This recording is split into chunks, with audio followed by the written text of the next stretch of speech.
우리는 인생을 살아가면서 이런 생각을 한 번쯤은 누구나 하고 있습니다. 왜 사는가? 어떻게 살아야 하는가? 내 삶의 목적은 무엇인가? 한 번쯤은 누구나 생각해 봤을 것입니다. 오늘 본문 말씀을 통하여서 내가 어떻게 살아가야 되는가? 내 삶의 목적은 무엇인가? 어떻게 하면은 목적이 있는 삶을 자랑스럽게 살아갈 수 있을 것인가? 오늘 본문 있는 말씀을 통하여서 살펴보기를 원합니다. 2010년도에 그러니까 약 11년, 10년 전에 실제 이야기입니다. 고려대학교 경영학과에 3학년에 재학 중인 김예슬이라는 학생이 학생들이 등하교 하는 그 게시판에 큰 대자보를 써붙였습니다. 그래서 얼마나 큰 사건이었는지 KBS 9시 뉴스에도 방송될 만큼 큰 사건이 되었습니다. 그 내용에 보면은 나는 오늘 대학을 그만둔다. 붉은 글씨로 크게 써붙였어요. 그리고 나는 오늘 대학을 그만둔다. 아니, 거부한다. 이런 내용이었습니다. 대학을 그만둔다고 했을 때 몸이 아프거나 경제적인 사정이나 어떤 상황이 있을 것이라고 생각할 수 있는데, 아니, 나는 학교 다니는 것을 거부한다. 대학을 거부한다. 이렇게 썼습니다. 정확하게 11년 전의 이야기입니다. 이번 고려대학이 명문대학 아닙니까? 그것도 경영학과에 얼마나 열심히 노력해서 들어갔을까요? 그렇게 열심히 노력하고 그래서 명문대학에 들어갔는데 그가 왜 이런 선택을 했을까? 그래서 인터넷 들어가서 그때 당시를 검색해 보니까 학생의 표현이 그렇습니다. 내가 생각할 때에 이 김예슬 학생이 쓴 글의 내용이 그렇습니다. 내가 생각할 때에 대한민국의 대학이 일종의 자격증 장사를 한다. 자격증 장사를 한다.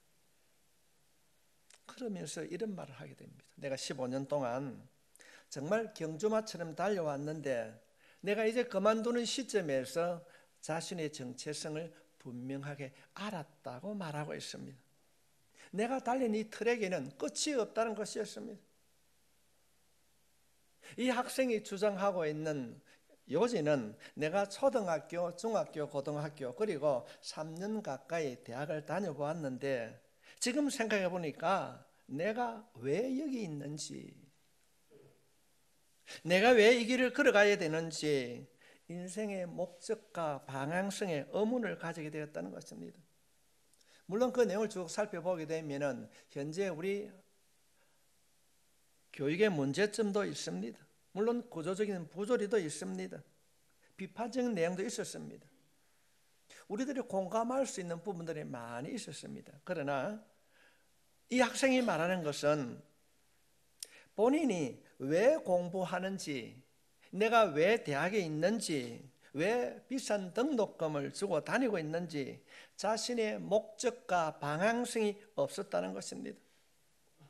물론 우리 사회에, 현대 사회에 구조적인 문제도 있을 수 있습니다. 그러나 궁극적인 문제는 이 학생 자신에게 있었습니다. 이 학생이 마지막에 이런 고백을 합니다. 나는 꿈이 없다. 나는 꿈이 없다. 내 꿈은 내 꿈을 찾는 것이 내 꿈이다. 스스로 자기 자신이 이렇게 답을 하고 있습니다. 자신의 삶의 목적의식과 방향성이 자신에게 없었다는 것입니다. 여러분들 묻고 싶습니다. 예수님을 믿습니까? 왜 믿습니까? 우리가 대답이 어려워집니다. 믿습니까? 하면 아멘, 이해합니다. 왜 믿습니까? 천국 가려고 믿는 줄 믿습니다. 왜 믿습니까? 천국 가는 게 우리의 목적이지 않습니까? 그럼 왜 천국 갑니까? 그렇습니다. 할렐루야. 왜 천국 가야 됩니까? 물었을 때 그곳에는 주님이 계시기 때문에 주님을 배우려고 가는 거예요. 이것이 믿는 자들의 방향성이고 목적이 되어야 될 줄 믿습니다. 오늘 본문은 예수님보다 6개월 먼저 온 요한의 기사를 담고 있습니다. 이 요한에 대한 내용은 사복음서에 모두 기록이 되어 있습니다. 특별히 오늘 이 시간에는 누가복음에서 말하는 세례 요한의 이야기를 선택하여서 우리의 목적에 대하여서 우리가 살펴보기를 원합니다. 세례 요한, 누가복음에 담고 있는 세례 요한의 기사는 수도에 말한 것처럼 우리의 삶의 목적이 무엇인가를 말하고 있습니다. 오늘 여러분들이 말씀을 들을 때에 인생의 목적이라는 단어를 염두에 두고 말씀을 들으시기 바랍니다. 본문에서 말하는 세례 요한을 통하여서 우리에게 주시는 예수 믿는 그리스도인의 삶의 목적은 무엇인가? 내가 살아가는 삶의 목적은 무엇인가? 그 첫 번째는 주 앞에서 큰 자로 살아가는 삶인 것입니다. 주 앞에서 큰 자로 살아가는 삶. 15절 말씀해 보겠습니다. 이는 그가 주 앞에 큰 자가 되어 포도주나 독한 술을 마시지 아니하며 모태로부터 성령의 충만함을 받아. 이 내용은 하나님의 천사가 요한의 아버지, 요한의 부모에게 찾아와서 예고하는 장면입니다. 당신에게 아들이 태어날 것인데 그 아들이 정말로 큰 자가 될 것이다. 좀 어역을 하게 된다면 당신에게 아들이 태어날 것인데 당신 집안에 대단한 인물이 나올 것이다. 이런 말을 하고 있습니다. 만약에 이 말을 듣고 있는 이 요한의 아버지 서가랴가 여러분이라고 한다면 어떻게 하겠습니까? 굉장히 기분 좋을 것이에요. 당신 집에 아들이 태어날 것인데 아주 큰 자가 태어날 것이다. 우리는 교회를 조금만 다니신 분이면은 세례 요한의 삶을 잘 알고 있습니다. 세상의 관점으로 살펴보면은 세례 요한의 삶이 큰 자의 삶이 아니었습니다. 세상의 사람들의 삶으로 그들의 시선으로 살펴보게 되면은 특별한 삶이 아니었습니다. 성공한 삶이거나 자랑할 수 있는 삶이 아니었습니다. 정말로 비참하고 누추하고 안타까운 삶을 산 사람이 요한입니다. 마태복음이 소개하는 세례 요한의 삶입니다. 마태복음 3장 3절로 4절에 있는 말씀입니다. 그는 선지자 이사야를 통하여 말씀하신 자라 일렀으되 강야에서 외치는 자의 소리가 있어 이르되 너희는 주의 길을 준비하라 그가 오실 길을 곱게 하라 하였느니라.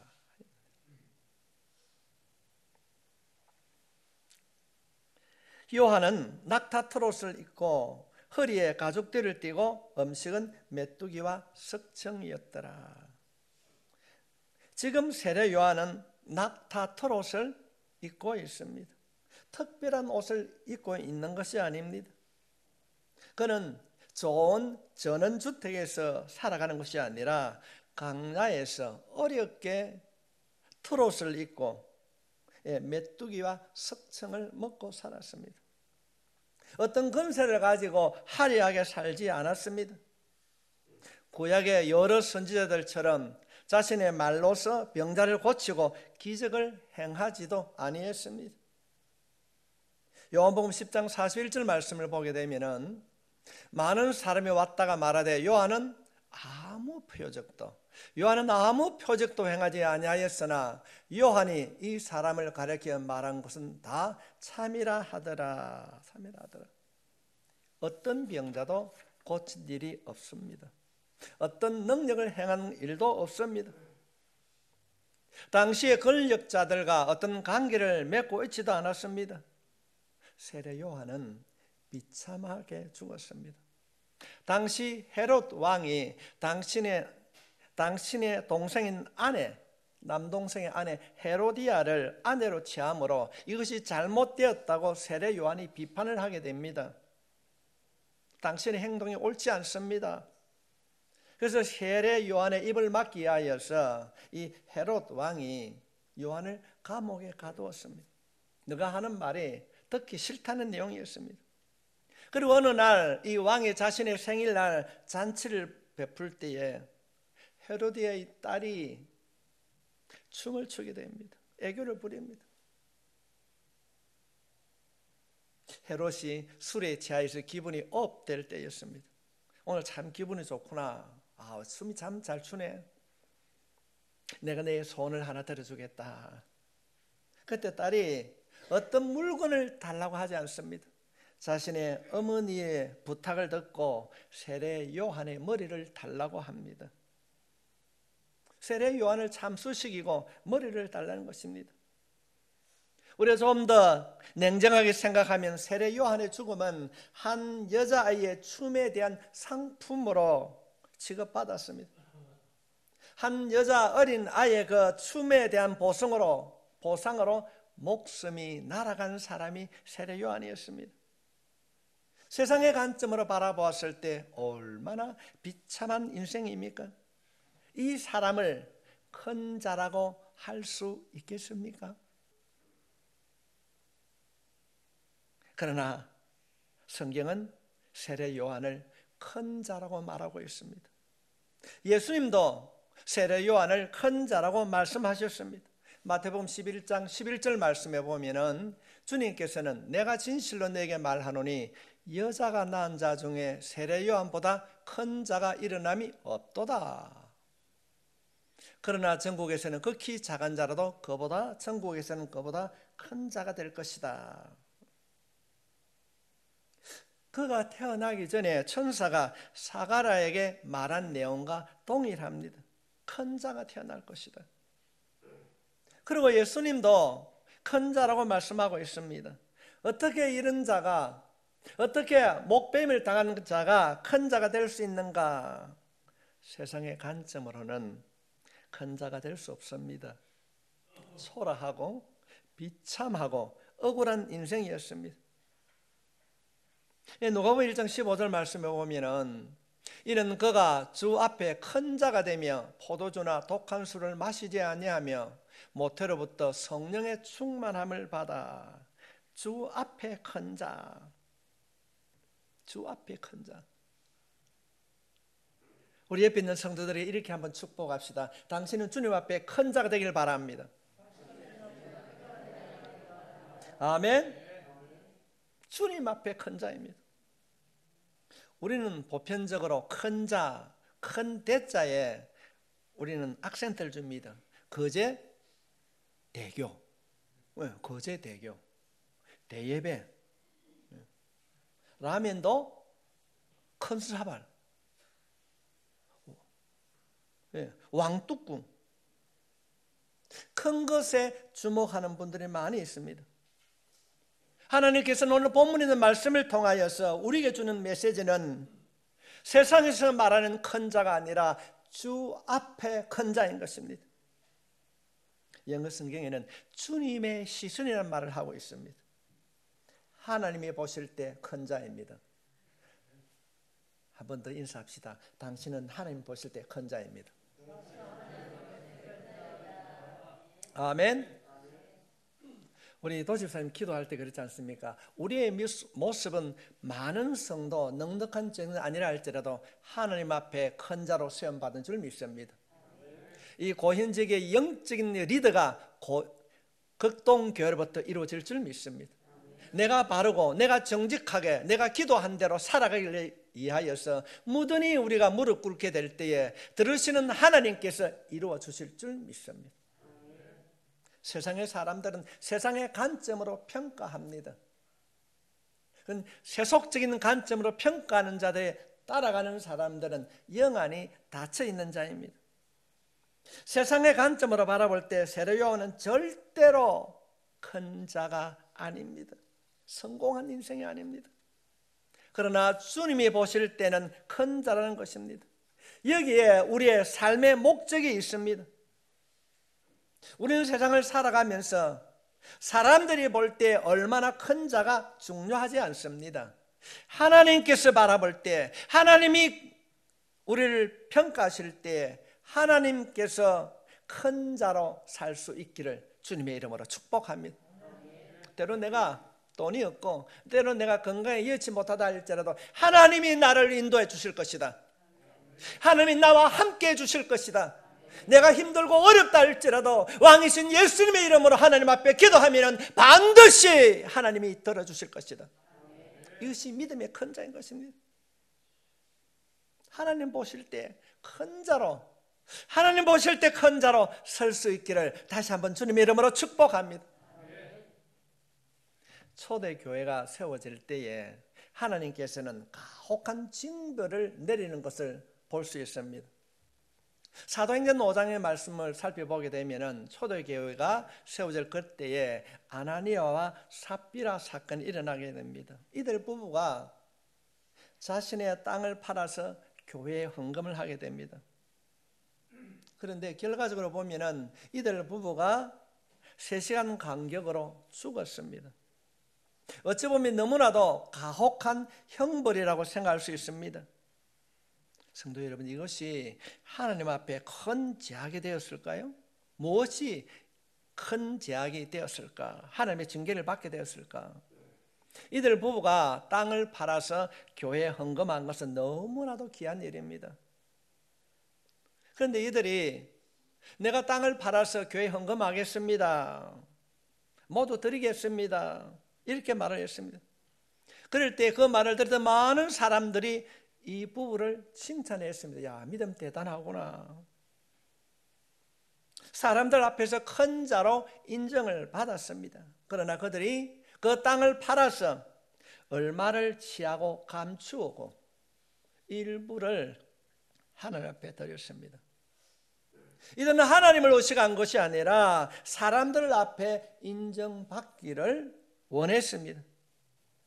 성도 여러분, 초대교회를 시작한 시점에 하나님은 가혹하리만큼 처리를 하십니다. 요즘 같으면 교회에서 어떤 처리를 했을까요? 어떤 질의를 했을까요? 수찬정지나 출교를 했을 것입니다. 그러나 하나님께서는 바로 이들을 죽였습니다. 교회의 정체성을 바르게 알라는 것입니다.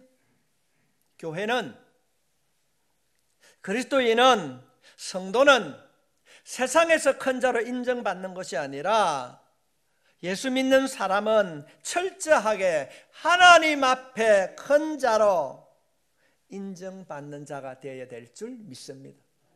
사람들이 와, 아나니아 삽비라 그 친구들 참 대단하지, 그걸 다 팔아서 하나님 앞에 드렸다, 사람들은 인정했을 것입니다. 그러나 그는 하나님을 속였습니다. 사람에게 인정받는 것이 아니라 하나님 앞에 인정받는 일에 우리가 목숨을 걸어야 될 줄 믿습니다. 우리는 요셉이라는 사람을 잘 알고 있습니다. 보디발 장군의 아내가 유혹할 때에 그 하는 말이 무엇입니까? 아무도 보는 사람이 없다 할지라도 내가 하나님 앞에 죄를 지을 수 없다는 것입니다. 그의 삶은 언제나 하나님 앞에서의 삶이었습니다. 고람되어 정신이었습니다. 자신을 바라보는 사람은 없었지만은 하나님은 보고 계신다는 것이 그의 삶이었습니다. 우리가 성경을 살펴보게 되면은 요셉이 얼마나 대단한 삶을 살았는가. 요셉은 죽을 때까지 하나님을 바라보았습니다. 요셉이 죽을 때의 모습입니다. 창세기 50장 24절로부터 25절에 있는 말씀입니다. 요셉이 그의 형제들에게 이르되 나는 죽을 것이나 하나님이 당신들을 돌보시고 당신들을 이 땅에서 인도하여 내사 아브라함과 이삭과 야곱에게 맹세하신 땅에 이르게 하리라 하고, 요셉이 또 이스라엘 자손에게 맹세시켜 이르기를 하나님이 반드시 당신들을 돌보시리니 당신들은 여기서 내 해골을 메고 올라가겠다 하라 하였더라. 요셉이 죽기 전에 남긴 유언입니다. 무엇을 맹세하라고 합니까? 자신의 해골을 메고 올라가겠다고 맹세하라는 것입니다. 자신이 죽고 난 이후에 자신의 유골을 이 땅 애굽에 두지 말라는 것입니다. 내 해골을 가나안 땅으로 메고 올라가겠다고 맹세하라는 것입니다. 여러분, 이상하지 않습니까? 요셉이 죽을 때 신분이 무엇이었습니까? 애굽의 총리였습니다. 애굽의 2인자였습니다. 웬만한 것은 바로가 다 이루어 줬습니다. 요즘 말로 하면 서열 2번이었습니다. 가보기도 하고 우리가 매스컴을 통해서 잘 알고 있는데 지금도 이집트에 가면은 불가사의한 피라미드라고 하는 것이 있습니다. 왕족의 무덤입니다. 당시 요셉의 신분으로서는, 이인자로서는 충분히 그가 이집트에 매장될 수 있습니다. 전혀 방해받지 않습니다. 그 후에 들어갈 수 있습니다. 후손들에게 초항을 받을 것입니다. 여기 히브리 노예 출신으로 유일하게 애굽의 총리가 된 요셉의 무덤이라고 할 수 있습니다. 수백 년간 어쩌면은 그 유물이 존재하는 이상 그렇게 초항받을 수 있습니다. 그는 그때 당시에 흉년을 극복하였기 때문에 많은 사람들로부터 존재감 있는 삶을 살았습니다. 그러나 요셉은 죽는 순간에도 애굽에 관심이 없었습니다. 물질과 명예에 관심이 없었습니다. 요셉의 관심은 오직 하나님의 약속의 땅에 있었습니다. 내가 죽었어도, 비록 내가 여기서 죽었어도 하늘 앞에 큰 자로 살고 싶다. 내 회고를 메고 올라가 주라. 어쩌면 지독하게 철저하게 하나님 앞에서의 삶을 살아왔습니다. 정말로 하나님만을 바라보는 삶이었습니다. 요즘 사람들의 최대 관심이 무엇입니까? 웰빙이라고 그래요. 웰빙. 그러나 믿는 우리들에게는, 그리스도인들에게는 웰빙보다 더 중요한 것이 웰다인입니다. 어떻게 사는 것도 중요하지만은 어떻게 죽느냐 하는 것입니다. 이번에 즐겨 부르는 찬송 가운데 나의 모든 보배는 저 천국에 쌓였네. 우리의 보배가 이 땅에 있는 것이 아니고, 이 땅의 물질이 아니고 하나님 나라에 있는 줄 믿습니다.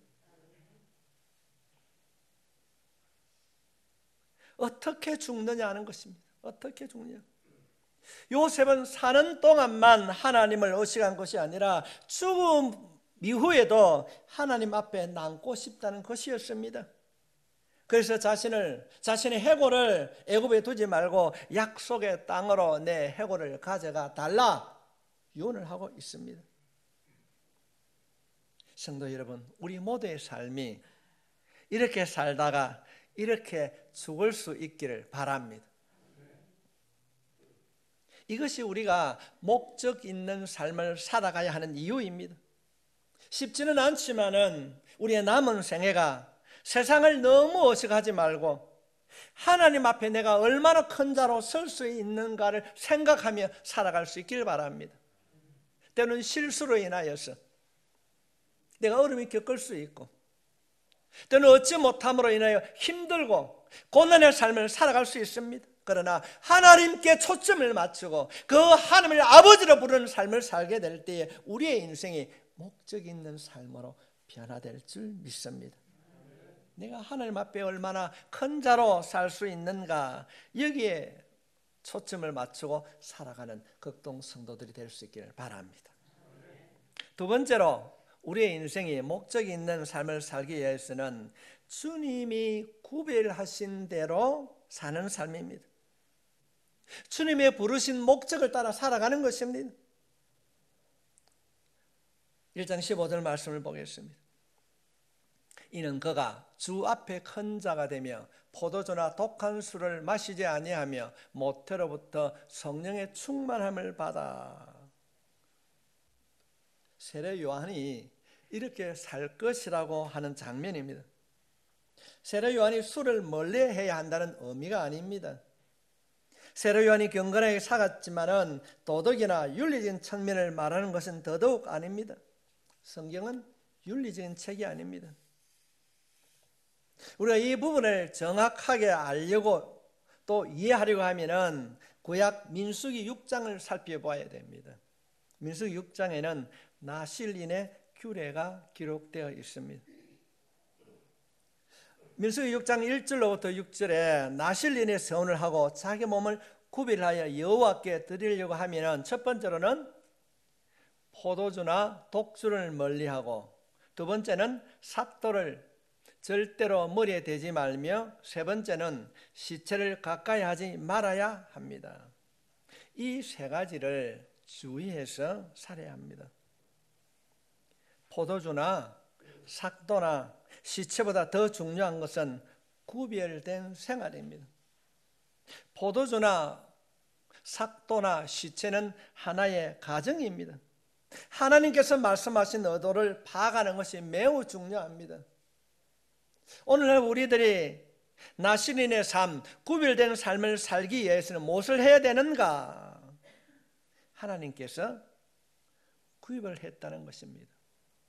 오늘 예배에 참석한 여러분들은 그냥 온 것이 아니라 하나님께서 구별된 자로 부르시고 세워주신 줄 믿습니다. 하나님께서 자기 백성에게 요구하는 것은 단순하게 술을 마시지 말라는 것이 아닙니다.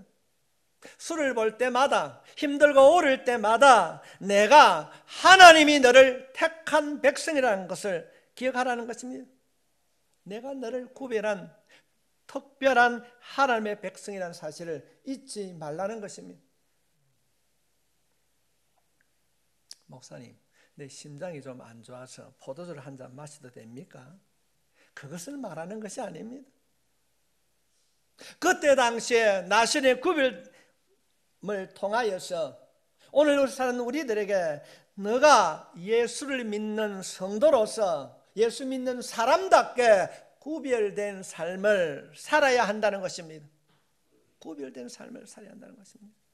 이것을 하나님이 우리를 구별되게 해 주셨다는 사실을 기억하라는 것입니다. 하나님께서 왜 우리에게 구별됨을 허락하셨는가? 구별됨이 무엇인가? 예를 들면 엄마가 아이들을 데리고 시장을 보러 갔습니다. 재래시장에 갔습니다. 근데 시장을 나오는 입구에 보니까 떡볶이 가게가 있습니다. 그래서 엄마가 아이들을 데리고 나오면서 떡볶이하고 튀김하고 순대를 사왔습니다. 돌아와서 집에서 펼쳐놓고 아이들하고 먹으려고 할 때에 엄마가 이렇게 말합니다. 아빠가 퇴근하고 오면 먹을 수 있도록 덜어놓자. 이해가 됩니까? 덜어놓자. 이것이 구별됨입니다. 이것이 구별의 목적인 것입니다. 아빠가 퇴근하고 오면 먹을 수 있도록 덜어놓자. 하나님이 우리를 보고 계시고 듣고 계시고 알고 계시기 때문에 우리가 구별된 삶을 살아야 된다는 것입니다. 세례 요한에게 보여주는 것은 단순하게 술 먹지 말라는 것이 아닙니다.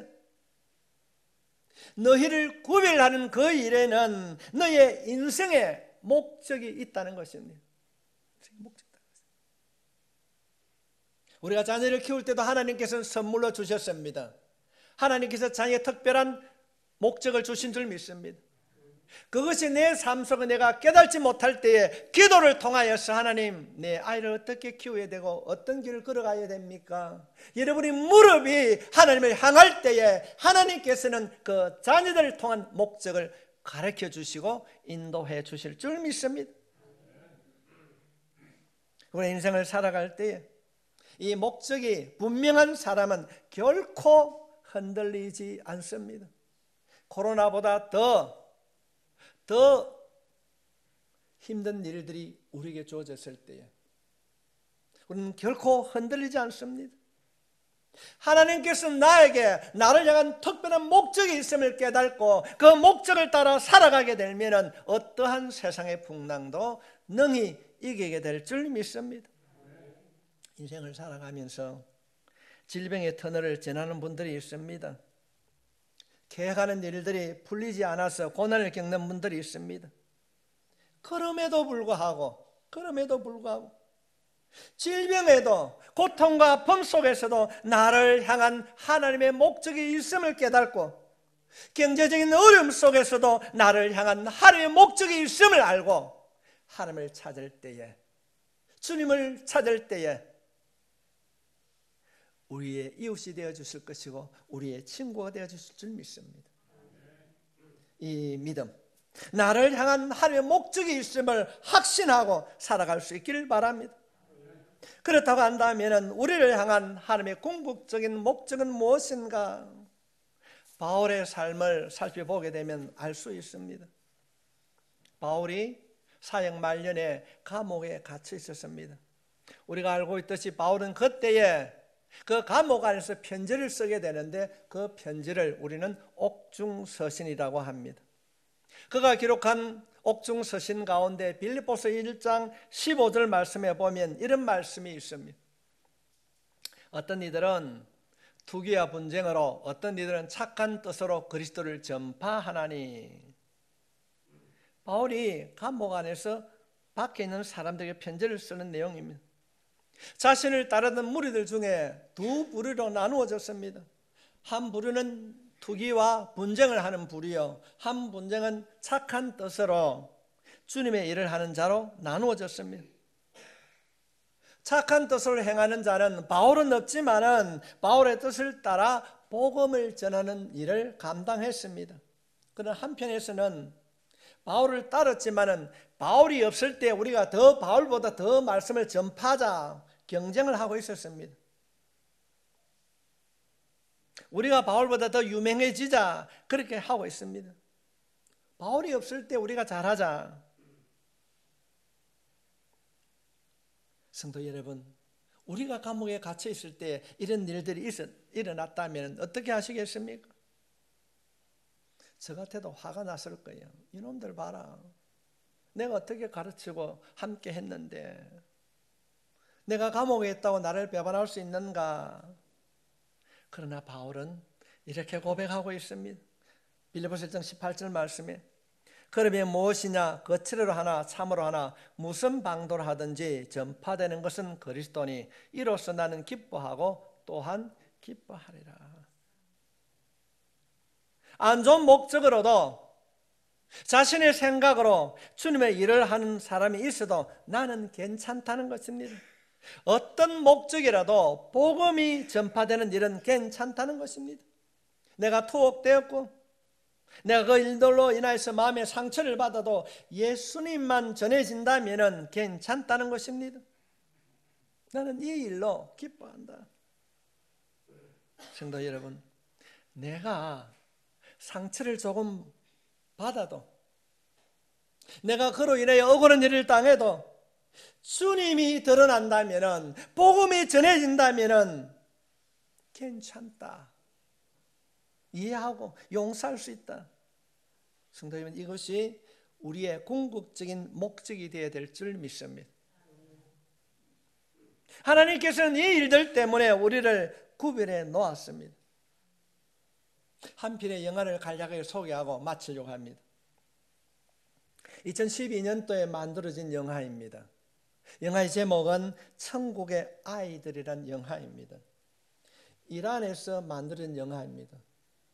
국민학교에 한 학생에 일어난 일입니다. 학교가 멀리 떨어져 있어서 오빠와 동생이 매일 걸어 다닙니다. 그런데 어느 날 여동생이 신발을 잃어버렸습니다. 그래서 오빠가 제안을 하게 됩니다. 내가 있잖아, 나는 오후에 갈 테니까 너는 오빠 신발, 내 신발을 신고 오전에 가고 네가 학교에서 빨리 돌아오면은 내가 오후에 수업에 참석하겠다. 성도 여러분, 이 오빠가 동생이 신고 신발을 신고 학교에 갈 때 얼마나 빨리 달렸겠습니까? 그렇게 학교 생활하는 가운데에 오빠가 돌아오는 길에 요즘 말하면 현수막이 딱 걸려 있습니다. 그 현수막에는 마라톤 경주가 있었습니다. 달리기 경주가 있었어요. 근데 요즘 말로 조금 제가 바꾸면은 1등은 컴퓨터, 세탁기, 1등은 냉장고, 2등은 컴퓨터, 세탁기 이랬습니다. 근데 3등이 뭐가 있었을까요? 운동화였습니다. 이 오빠가 참석했습니다. 몇 등 했을까요? 1등을 합니다. 1등을 했어요. 그런데 오빠의 표정이 어둡습니다. 오빠에게 필요한 것은 3등의 운동화입니다. 1등한 이 오빠에게는 냉장고가 필요가 없습니다. 컴퓨터가 필요 없습니다. 냉장고나 밥송이 필요한 것이 아니라 자신에게는 운동화가 필요한 것입니다. 운동화가 목적이었습니다. 성도 여러분, 그리스도인의 삶은 이와 비슷합니다. 우리가 로마서 12장의 말씀처럼 이 세대를 본받지 말라고 하시는데, 우리가 이 세대를 본받아 살다 보면은 그리스도인이라고 해도, 믿음을 가지고 있다고 말을 해도 많은 것을 가져야 성공하고 높은 지위를 얻어야 성공하고 자녀들에게 이겨야 성공하고 1등 해야 성공한다고 문에 은연중에 가르칠 때가 많이 있습니다. 우리가 조금만 더 생각해 보면은 과연 하나님께서 우리를 구별하신 목적이 우리가 1등 하는 데 있을까요? 우리가 많이 가진 것이, 부자가 되는 것이 하나님께서 우리를 구별해 주신 성공의 목적일까요? 어쩌면은 3등 운동화에 있을 수 있습니다. 하나님께서는 이런 목적을 우리에게 주셨는데 우리는 다른 것을 바라보고 달려갈 수 있습니다. 세례 요한을 보십시오. 그는 큰 자라고 말씀하셨지만은 그는 낙타 털옷을 입었습니다. 강야에서 노숙하고 메뚜기를 주식으로 잡아먹고 초라하게 살았습니다. 그러나 그는 당당했습니다. 요한복음 3장 30절 말씀에 보면 요한의 고백입니다. 그는 흥하여야 하겠고 나는 쇠하여야 하리라 하니라. 주님은 흥하여야 하겠고 나는 쇠하여야 하리라. 왜 이렇게 이 사람이 이렇게 당당할 수 있는가? 하나님께서 자신을 부르신 목적이 분명했기 때문에 그렇습니다. 우리가 이 땅에 살아가면서 우리 자신, 나를 부르신 하나님의 목적을 분명하게 깨닫게 되면 우리는 당당하게 살아가게 될 줄 믿습니다. 조금 경제적인 어려움이 있어도, 사람들의 가치관을 생각할 때 부족함이 있어도 하나님의 목적을 분명하게 인식하고 살아가게 되면 당당하게 살아가게 될 줄 믿습니다. 성도 여러분, 이 신앙 고백이 우리의 목적이 될 수 있기를 바랍니다. 하나님께서 구별하여 우리를 선택하신 이 부르심의 목적을 따라 살아갈 때 놀라운 일들이 우리에게 주어질 줄 믿습니다. 그가 노숙을 하며 메뚜기와 석정은 삶이었지만은, 그가 단명하며 참 큰 자가 아니었지만은 하나님 보실 때 큰 자로 세워주셨던 것처럼 우리가 이 어려운 시기에 목적과 방향성이 분명하다면 살아가게 될 줄 믿습니다. 우리의 인생의 목적은 주님 앞에 큰 자로 서는 것입니다. 두 번째로는 하나님이 부르신 목적대로 살아가는 것입니다. 이 목적이 이끄는 삶을 살아가는 이 한 주간이 되시길 주님의 이름으로 축복합니다.